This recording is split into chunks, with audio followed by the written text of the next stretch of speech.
Et bonjour Luce Bernard. Bonjour tout le monde. Au sommaire de votre journal des médias. Un nouveau millionnaire grâce à la télévision, un coup dur pour les kiosques numériques, des nouveautés du côté des Césars, les reines du shopping aussi innovent, un film français interdit en Russie et puis la date de la saison 5 de The Crown. Quel programme? Mais d'abord les audiences qu'ont regardé les Français hier soir. Ils ont regardé le film Sully de Clint Eastwood sur TF1, 4 millions de téléspectateurs, 19,7% de part d'audience.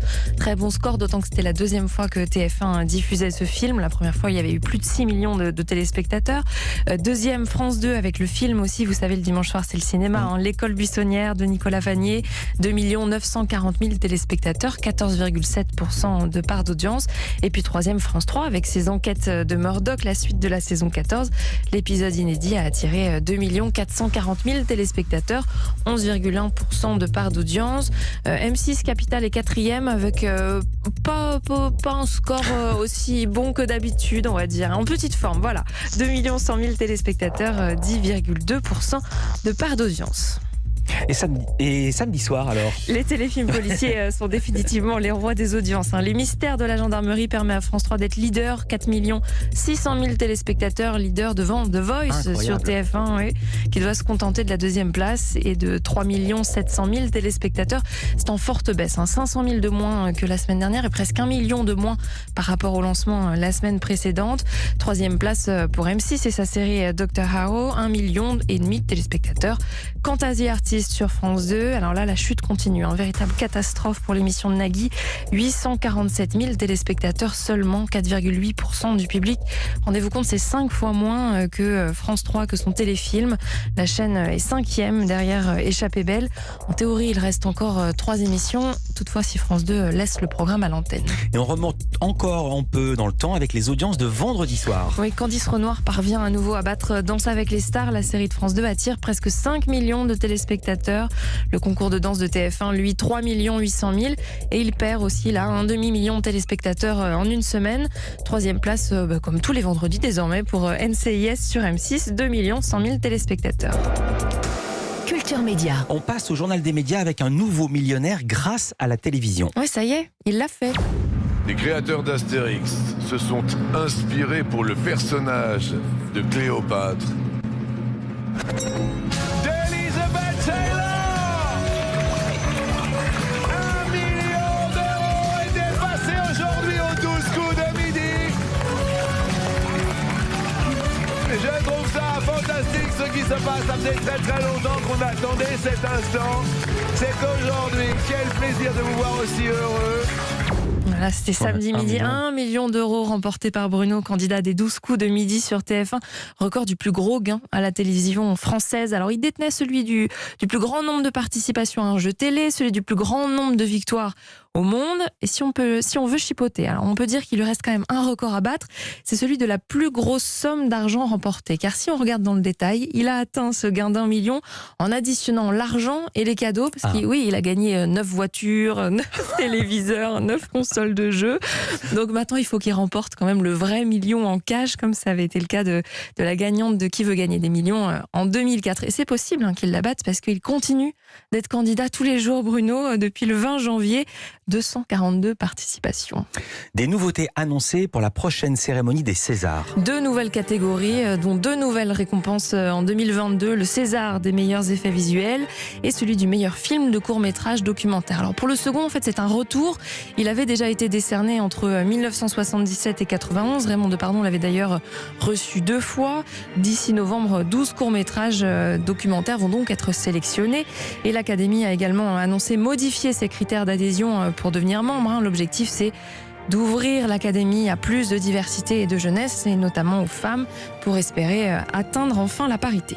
La suite de l'actualité des médias avec un coup dur pour les kiosques numériques. Oui, les kiosques numériques, ce sont ces sites ou ces applications qui donnent un accès illimité à un très grand nombre de magazines ou de quotidiens en échange d'un abonnement mensuel. C'est une dizaine d'euros environ. On peut citer e-Presse ou Caféine, par exemple.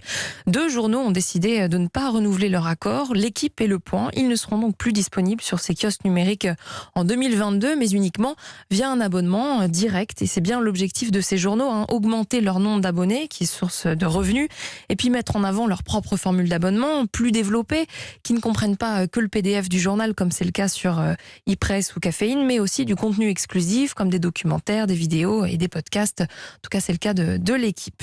De la presse, on passe à la télévision. L'émission Les Reines du Shopping entame une semaine spéciale aujourd'hui. Semaine spéciale famille, c'est une première. 5 femmes d'une même famille vont s'affronter dans ce concours de shopping de M6. Mais oui, concurrence.